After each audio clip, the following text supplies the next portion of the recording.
everyone. It has been a very long time since I've recorded anything, but I'm in the mood, so here it goes. Now, I've read this story a few times. It took me a while to get over my fear because this is pretty scary. Alright, I pulled it up on my cell phone here, so. Anyway, my roommates are all gone. It's quiet in the house. I'm alone. So I'm going to try to read this before they come in and get loud and start talking. So, anyway, this story was submitted to me by, I believe his YouTube channel is LaRue, but I'll post a link to his YouTube channel.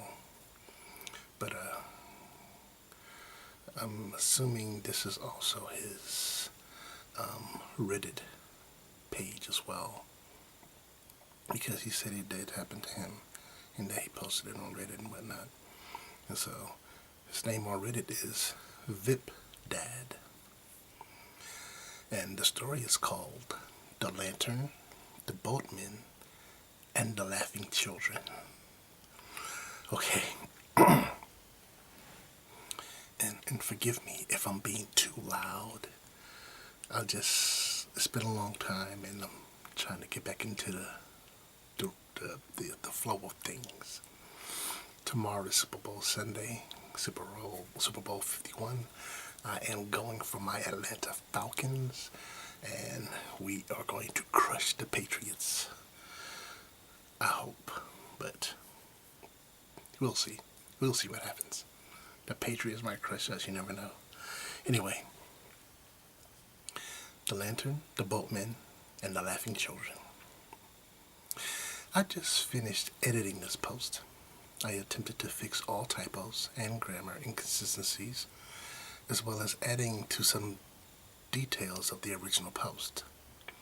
I had been so shook up when I first typed these memories out 4 days ago that when I finished, I had no desire to proofread it. I am a 32-year-old man, yet it is broad daylight as I write this post because what I am about to share haunts me to this day, to the point that merely thinking about, or in this case, typing this memory is enough to send chills down my body and make me feel like a terrified child. I only told this story to a handful of people over the past 10 years because of how terrifying an experience it was for me. But I feel like it can be therapeutic to get it off my chest and share with others. Maybe others have had a similar experience. If so, please let me know. To tell this story and give it justice, I have to tell you of an experience that happened 3 years before the terrifying encounter this post is about. Buckle up. This will be a long post, but definitely not boring. My name is Joshua, but I would change the names to protect the privacy of the others involved in this story. I live in Arkansas, and in late 2003, near the middle of fall, right before it started getting really cold, my wife and I were invited to camp with a friend of mine and his girlfriend at Sugarloaf Lake in Oklahoma. I say camp, but the actual plan was to meet at Sugarloaf, and my friend, we will call him Bob, wanted to take me and my wife around to see some paranormal places in the Sugarloaf area. So we got there around 7 p.m. I was driving a white Ford 1996 F-150. Bob was driving a 1980-something white Celebrity. It was really a piece of crap vehicle. Anywho, it was late dusk, becoming dark, and we all climbed into Bob's car. And he took us around the area. First, to an old abandoned house. But other than some raccoons rustling around, It was a 2-hour waste of time. Then he took us to a graveyard that was supposed to be haunted. Again, a bust. Then an old church that was run down and supposed to be haunted. Once again, yawn. At this point, it was getting close to midnight, and my wife and I were getting pretty bored. And I spoke up to Bob saying, man, this really hasn't been that freaky of a night. That's when Bob smiled, saying he was saving the best for last. He handed me a Polaroid picture of a hillside covered in trees in daylight. I asked him what it was, and he asked me if I saw a house or any type of light pole or anything in the picture, to which I replied, no. He took the picture back and said, that's because there isn't, and there are no power lines either. About this time, he turned down an old dirt road and passed a small house. Then after that, it was 2 miles of dirt road with woods on one side and a barbed wire fence on the other, with about 2 acres of field connecting to a wooded hillside. Nothing to light the night except the full moon above head and the clear starry sky. After what seemed like forever, he stopped the car and told us all to get out. We did as he asked. He walked us to the side of the car where the fence, field, and the wooded hillside was. He looked at his cell phone, which his phone and mine had no signal. This was 2003, and this area had no cell towers. But he looked at his phone and said it was 11:57 and told us all to watch the middle of the hillside. Even at complete dark, I could tell this was the same field, the hillside from the picture. 2 minutes go by and nothing has changed. Then exactly midnight, a small light flickers on the middle of the hillside. A chill runs down my back as my wife, Bob, his girlfriend, and myself watch as this small light, which to me looked like an old kerosene lantern, began to move, swaying back and forth. We sat and watched in complete silence for what seemed like several minutes, when I finally spoke up and asked what the story was with this. Bob replied he did not know, but locals had told him that at midnight every night, this lantern will light up and sway back and forth through the woods until the sun comes up and it disappears. Nobody knew what the story was. At the time, I was a 19-year-old guy who didn't think anything could scare me or hurt me. So since there were no houses around, I yelled out, "We see you." Wow, you were so scary with your little lantern. Bob shushed me, but it was too late. My wife screamed and pointed. I was laughing, but my laughing stopped as I looked to the hillside to see the lantern swaying back and forth, but moving down the hillside to the field at an inhuman pace. Gliding, it began to speed across the field towards our car. We didn't stick around to see what it was because within seconds we were in the car and flying down the road, back to the lake. We looked back to see the lantern moving slowly back up the hillside to where it first appeared. The ride back was silent until Bob spoke up saying, "Man, I forgot to put gas in earlier, and the only store around is closed. And if we decided to go back out anywhere, it'd be best to take my truck until he could get gas in the morning, as he only had about half a quarter a tank." I said, okay. And a few minutes later, we arrived back at Sugarloaf Lake. I'm sorry. I apologize for that. I just got a text from another ASMR outlaw. And it popped up on my screen, so I'm sorry. Okay. I said, okay. And a few minutes later, we arrived back at Sugarloaf Lake. We had parked by the lake docks, and we dropped my tailgate and sat and talked about what had just happened.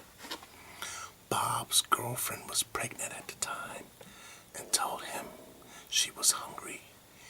He told her we had brought some snacks, but she said she needed actual food. But since the local store was closed, he asked if we could take my truck to the next town over to get some food because his car wouldn't have enough gas to get us to that town. I obliged, and we shut our cooler, put the tailgate up, and loaded into my truck.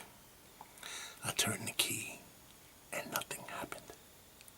My truck was dead, deader than dead. No ding, no lights, no clicking noise, nothing. For all intents and purposes, you would think the alternator was out. This was strange, and after the night we had,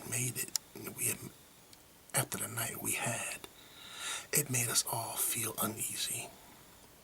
We got out of the truck and popped the hood, pulled Bob's car around to the front, and attempted to jump my truck with his car. This is where it gets even weirder. As soon as we connect the jumper cables to his battery and mine, his girlfriend starts his car, and within a second the cables in between the connectors start to smoke, and in a flash of fire they burn up within seconds. The cables were nothing more than bits of melted rubber and ash, with only the end clamps still on our batteries. Bob runs and turns off his car, and we take the clamps off our batteries. We look at each other in the early morning, in the eerie moon and starlight night. Did I mention there were no light poles around? And we both got a bad feeling at the exact same time as we suddenly realized we had been hearing a distant noise in the lake that was getting louder.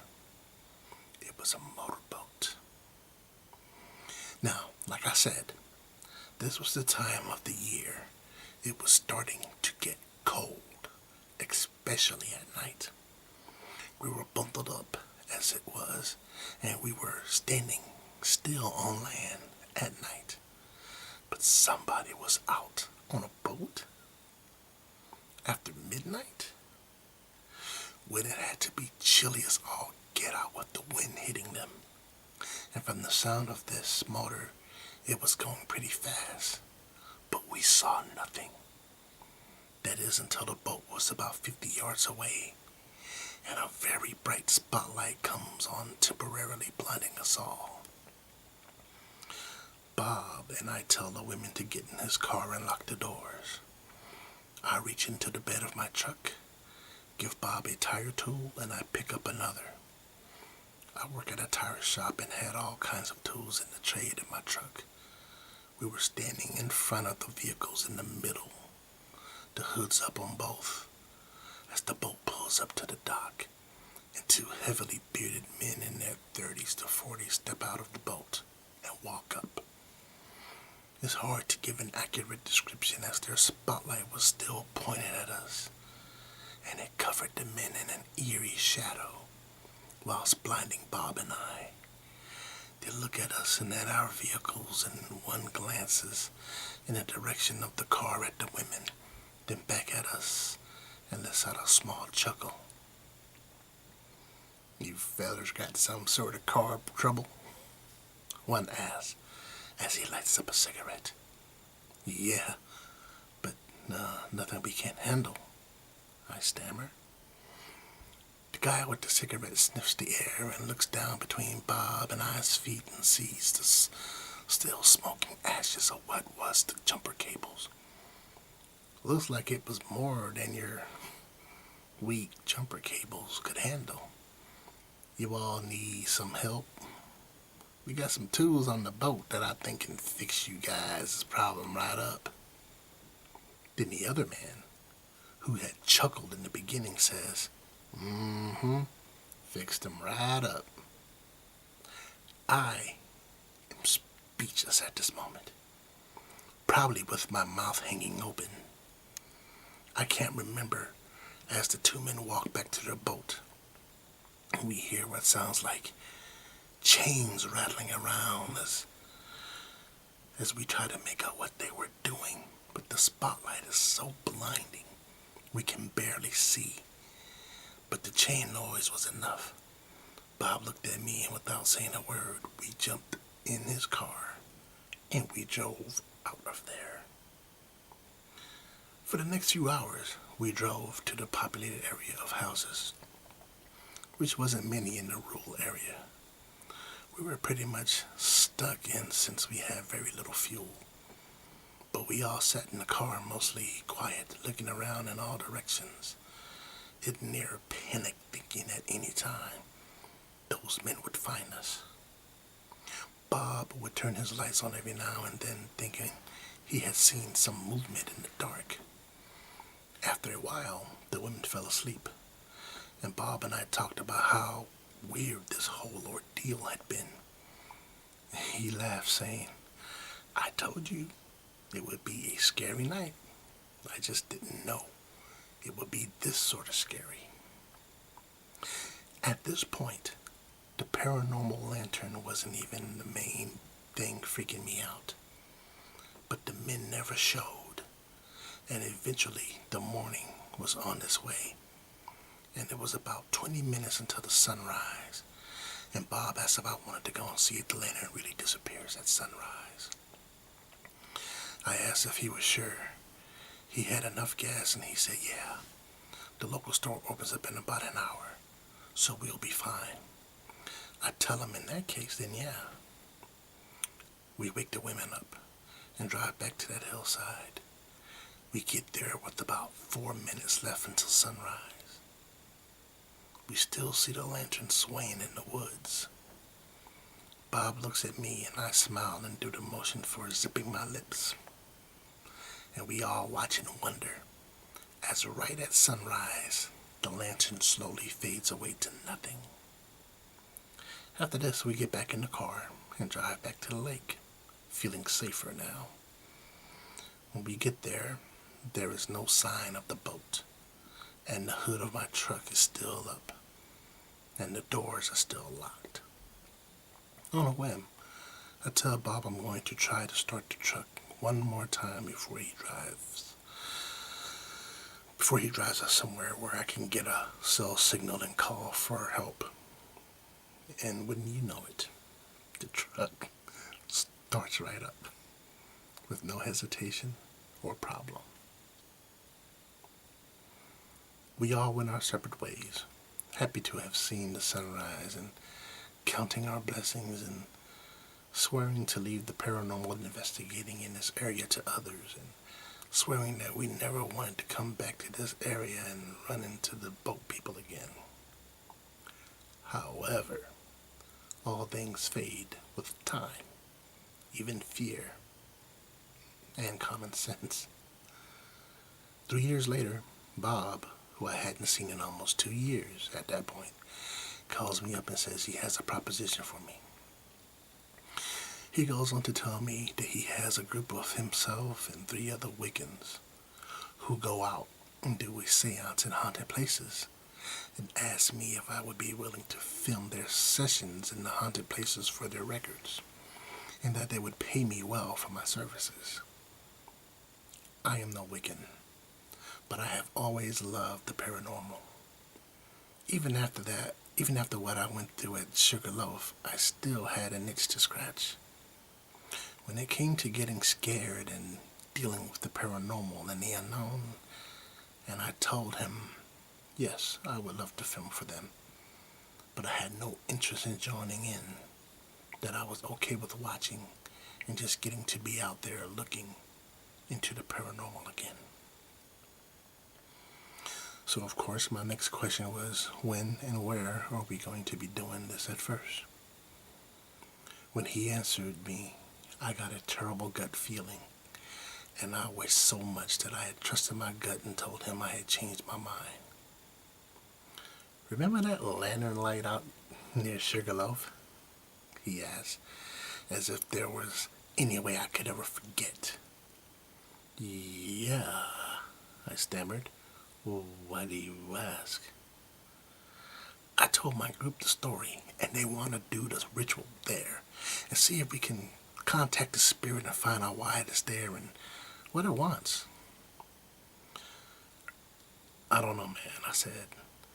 Oh, come on, Josh. Trust me. You will be safe, and I'm going to pay you $250 just to sit there and film, he retorted. At the time, I was about to become a father, and money was tight because of diapers, formula, and like the cost of small fortune. Not to mention it was my first kid, and my new wife's first kid. So she had been going crazy spending money on not just the necessities, but also buying only top-of-the-line baby products like toys, cribs, playpen, baby monitors, stroller, car seat, a combination pack, and play/changing table, diaper genie, and designer baby clothes. So because my wife was putting us in the poorhouse, I had to weigh out my fear of the area he wanted to go back to with how important it was I make all the extra money I could. So, against my better judgment, I accepted the offer. And a week later, I was in the same beat-down celebrity Bob was driving 3 years before. This time, Bob and two guys, one girl, that were complete strangers to me. They were dressed very gothic and had those pentagram necklaces or something of the sort.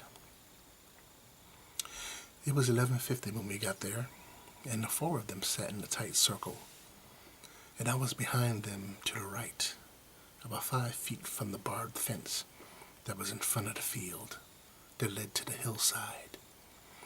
And my backpack was to the hillside and bushes at the fence line, and I was filming my friend's circle as they all started chanting something. As I've been typing this entire post, I have been getting knots in my stomach knowing that I was coming to this part of the story. This part of the story haunts my dreams and even waking hours to this day. I'm going to do my best to describe how the following events unfolded, though I know mere words cannot do justice to the pure terror that ensued, or how horribly horrific the events sounded and were. So when reading or listening to this, turn your imagination all the way up. And believe me when I say, up to this point in my life, I was interested in the paranormal. It was a fun hobby to go out ghost hunting or getting myself spooked or whatever. But after this night, I never look at the paranormal as fun or interesting anymore. I show it respect, and I stay as far away as possible. As much as I dread it, I will now finish telling this story.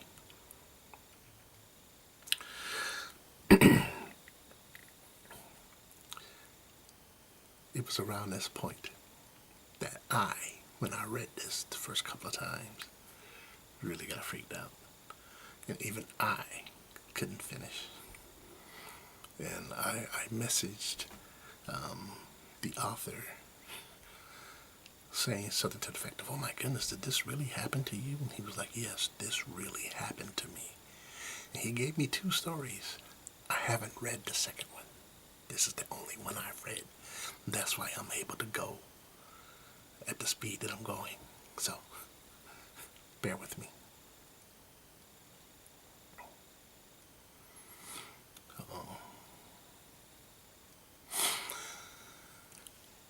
As this group is chanting, Bob lights up this huge candle in the middle of them and opens up some sort of book. It is not like a scary antique spell book or anything.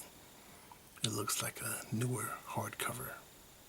Anyways, he starts reciting words from it, and then he looks at his phone and tells his group to be quiet, to look at the hill. I turn the camera, and at midnight, on the dot, the lantern appears. One member of Bob's group blurts out, "Cool." I roll my eyes since the way these people were dressed and the way they carried themselves. The word cool didn't seem to fit in their vocabulary. Then Bob says to his group to join hands as they attempt to communicate with the spirit. I turned my back to the light and began to film the group as they began again, chanting, and Bob reads from the book. Then they start asking questions in hopes that the spirit will respond. About this time, a wind picks up and Bob's candle goes out. He tells everyone to hold on and tells me, "Cut the camera for a minute." And I oblige and stop recording and watch as Bob tries his lighter. Then 2 lighters from his group, but none of the lighters are working. I'm sitting down watching the group when I start hearing rustling behind me. I jump up, leaving camera on the ground, and spin around. Bob and his group are preoccupied with their candle and lighter problem, and as I spin around, I am blinded by the brightest light I have ever seen.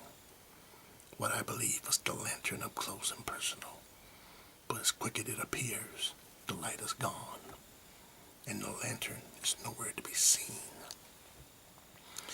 If it had been the lantern that blinded me, it had moved from the hillside across the field and right behind me, with me not realizing it within the span of maybe 30 seconds.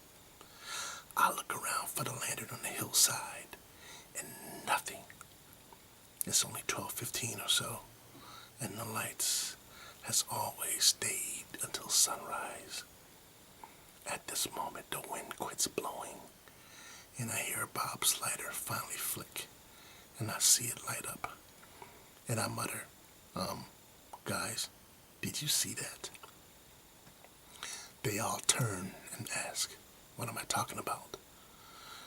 Before I can answer them, we are stopped dead in our tracks by a distant laughter, coming from seemingly nowhere and everywhere around us, but distant at the moment, like far off. And this is no ordinary laughter. This laughter sounds like the laughter of hundreds, maybe even thousands of children that haunts me to this very moment. As I type this, I am looking around the room I am in. Whenever I think or talk about this experience, I can vividly remember that terrifying sound and hear it in my head. Also, it just occurred to me that if you put the letter S at the beginning of laughter, it spells slaughter. Why did I just think that? The best way I can describe this laughter is for you to imagine listening to a large group of kids singing "Row, row, row your boat."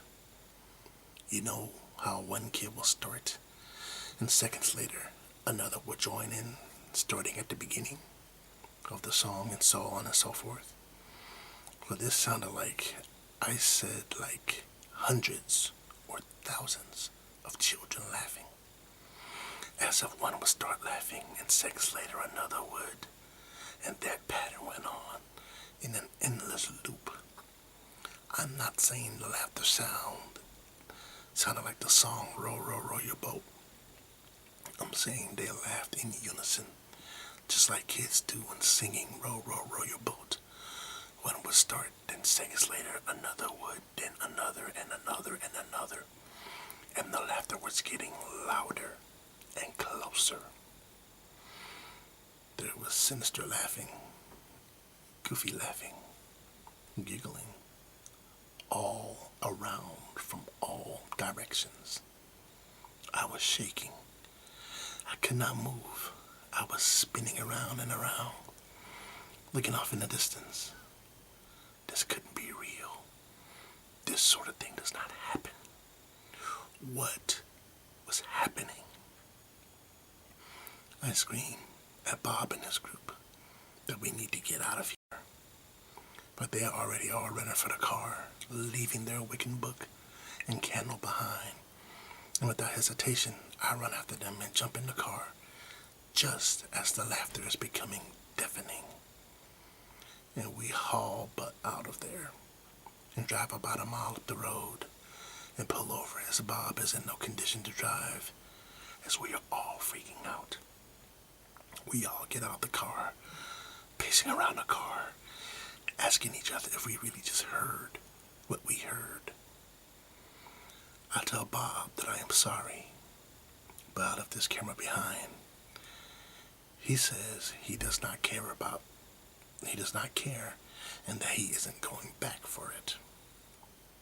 At this point, I got my hands on my knees, panting, trying to catch my breath, as I have never in my life been so terrified.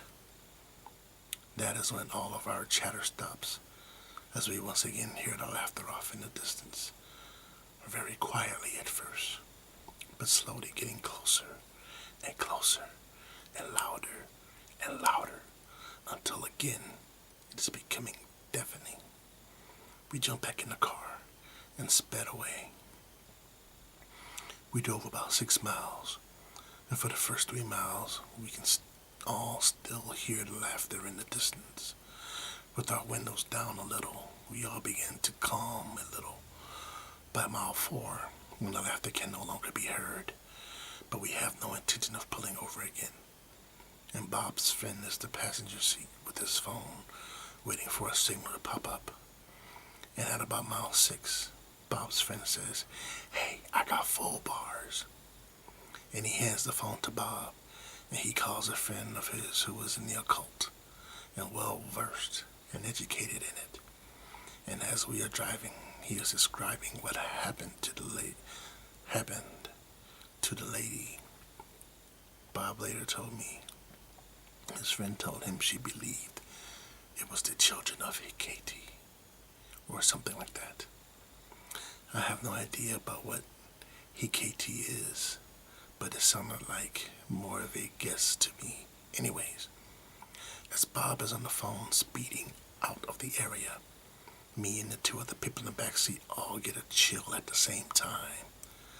And they told me later that just like me, the hair on the back of their neck stood up as a loud snapping noise comes from the front end of the car, and Bob's celebrity stops dead in his tracks and will no longer move forward. He tries everything, but the car's not moving. We later discovered that a tie rod had snapped. Anyways, the friend Bob was talking to on the phone only lived about 20 minutes away from where we were, and they said they were on the way. As we sat in the car, nobody spoke, and after about 3 minutes, we saw a pair of headlights coming down the road towards us. We knew it was too soon to be Bob's friend, but me and Bob thought maybe we could get a ride from a local, and we all unloaded out of the car and stood in front of it waiting for the vehicle to hopefully stop. Now, I cannot be certain, but my guts tell me I am correct. But the vehicle doesn't stop, but as it comes into view, it is a beat-up old truck, and it slows down, and in the truck are 2 men in their 30s to 40s with huge beards, and they stare at us and speed up after passing by. I look at Bob, and before I can speak, he says what I was already thinking. The guys in the boat. Before I can say anything back, we see the headlights coming from the direction the truck had passed by, and just went, and we went still and quiet as the same guys in the same truck passed by slowly again, staring at us on the side of the road. Bob called his friend back and told her to drive like all get out and get here now, and hung up. 4 or 5 minutes go by and we see headlights coming. Believe we all get our stuff ready thinking it's Bob's friend. Then his cell phone rings. It was the lady who was coming to get us telling Bob she took a wrong turn. And it's going to be about 10 to 15 more minutes before she gets there. Bob hangs up the phone and watches in terror as I do, as the same truck slowly passes by again. This time with the only one of the boatmen in the truck. This time, though, the driver slows to a crawl and says, "Looks like you fellas could use some help," and then speeds up and drives off. This cemented the fact to Bob and I that we were definitely dealing with the boat guys. But where did the other guy go? Why wasn't he in the passenger seat?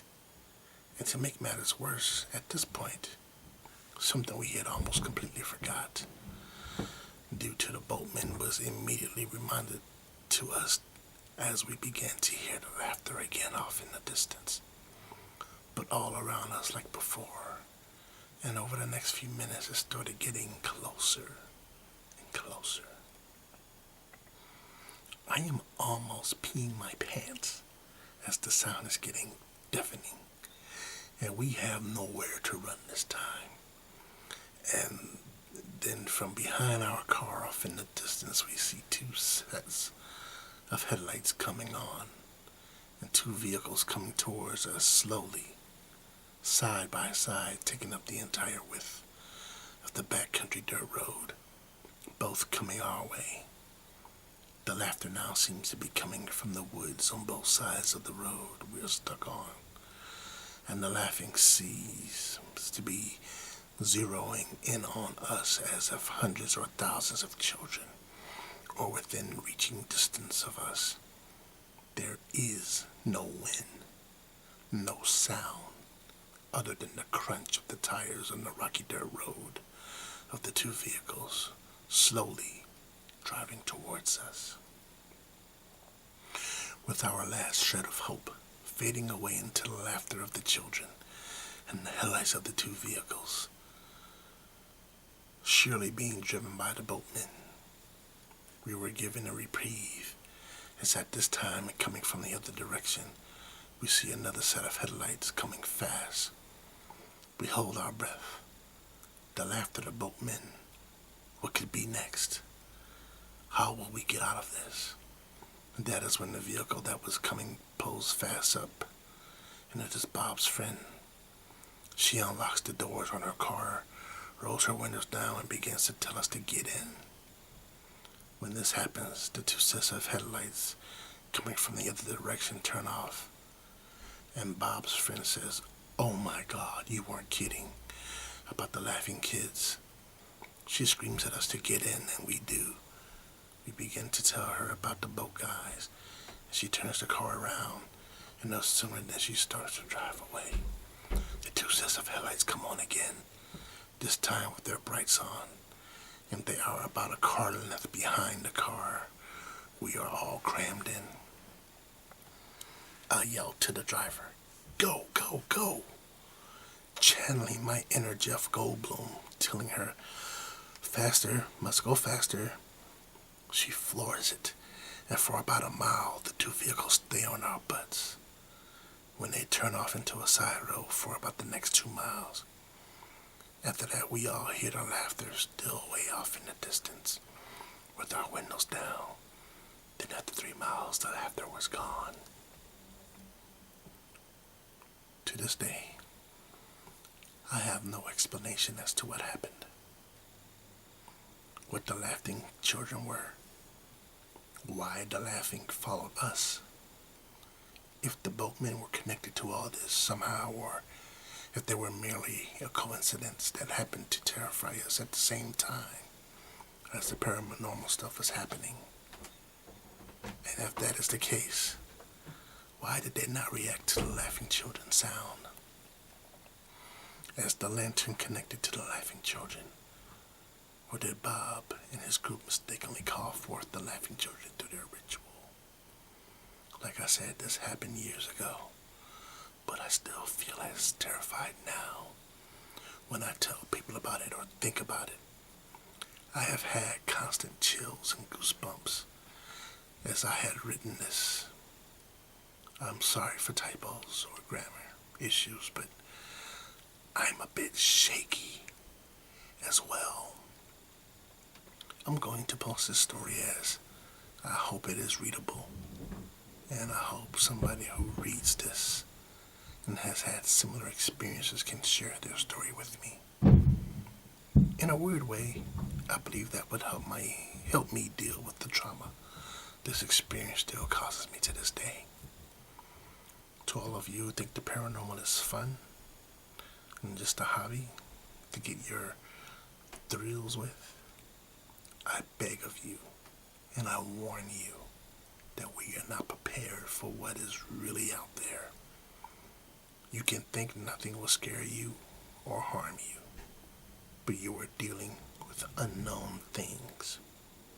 You have no idea how powerful or mundane the paranormal could be. If you use the paranormal as a thrill-seeking hobby, just use caution and always have your vehicle checked out beforehand. Oh, and watch out for seemingly sociopathic hillbillies and laughing children. Hope everyone who reads this sleeps well, but I know that after telling my story like this, that for at least the next few nights, I will be getting no sleep at all. I'm editing my post at the moment, and I just remembered kind of an important coincidence. When we had driven fast away from the lantern in 2003, after it came swooping across the field towards us, the song Unforgiven by Metallica had been playing on the radio. And then in 2006, when we had first heard the laughter, when we were by the hillside and jumped in the car, the same song was on again. This time on a mixtape that one of Bob's fellow Wiccans had made and brought. Wow. That's the end.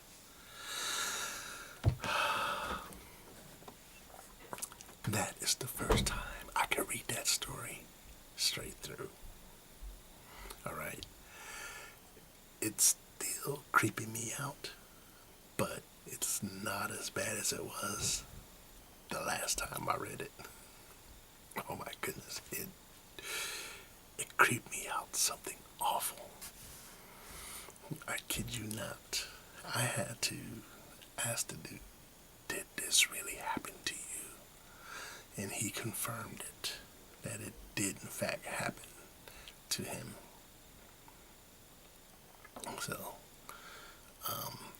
So if you're into ghost hunting and the paranormal stuff, it's all good and fine if that's your interest. But take his warning seriously. Take these things into consideration. It doesn't matter what you believe, whether you're a Christian or a Muslim or an atheist. It doesn't matter. It doesn't matter what you believe. There are things out there. There are things about our world that are scary, frightening, and we don't or aren't really equipped to deal with them. And in some cases, they're just best left alone. Okay? But if that's what you want to do, don't let me stop you. But please, be warned. Take the warning and be careful. Okay? Okay, this is Small Observer, and until next time, I have 2 2 more scary stories to read. I will get to them eventually. Life has just been so complicated. My boss quit his job, and he moved away, and he took another job that pays more than what he was being paid working for us. And I guess I shouldn't call him my boss anymore because he's not my boss anymore, but for the reference sake, now I have a new boss, and I've trained him as much as I could in the aspects of things that I had to show him. And I'll be so glad when he fully takes over so that I can relax a little bit. But for the course of about a month or so, I was the boss. And it was quite stressing as I realized that my last boss didn't show me everything, which is fine. I understand we just couldn't get to everything, but he showed me enough that I was able to hold things together until the new guy shows up. And it's been quite interesting. But my work time has shifted, and I was supposed to do a big Christmas role play. There's two more role plays that I want to do, and I'm gonna go ahead and do them even before Christmas time, so that next Christmas, if I'm around, I can post them. And it's going to be a collaborative effort with the ASMR Outlaws and Scarlet Whisperers. I have not forgotten about you. I am going to include you in both those role plays. In fact, I'm going to specifically designate a part just for you. So be looking out for that. We're going to get everything set up. I want it to be nice and as elaborate as we can do it. And this is a big copyright battle we're going to have to go through. So I'm going to have to, I have time to research it and make sure that it's done right. But anyway, that's just a little update. I'm supposed to be getting with another ASMR Outlaw, ASMR Duck, and we're going to be doing a collab here soon, getting things situated. She's such a sweet, wonderful person, and her husband is awesome. I had the opportunity to have dinner with them, and it just so happened it was during their anniversary, and they're just such an awesome couple. And it's couples like that, they give me hope, considering I've basically sworn off, I haven't sworn off marriage, but I just kind of have a small aversion to it. But hey, you never know what could happen. But anyway, good night. Don't let the story scare you too much, but just understand, knowledge is power. Understand what's really going on, and make sure you're safe and protected. Okay? You guys have a good night. Go Atlanta Falcons in Super Bowl 51.